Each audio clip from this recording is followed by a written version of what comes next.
Ako po si Martin, DTF operator na TIT999. Nagamit ito ng 4 na araw na may bilang na 84 meters. Ito naman po yung aming printer red area. Ang huling palit po ng color dot white noong November 29 last year. Ito naman po yung aming cupping na may 90% good condition.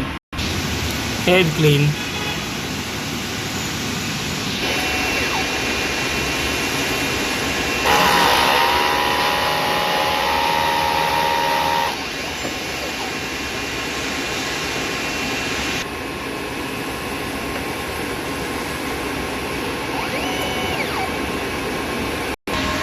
Punasan ng wiper after head clean. Nozzle check.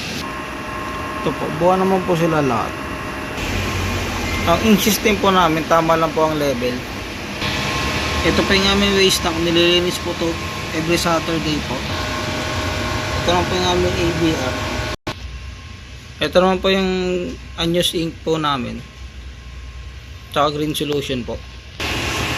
DTF pill at DTF powder. Ito naman po yung weekly physical inventory report, updated. Consumables withdrawal, updated din po. Daily output record. At DTF monthly checklist, yun lang. Maraming salamat po.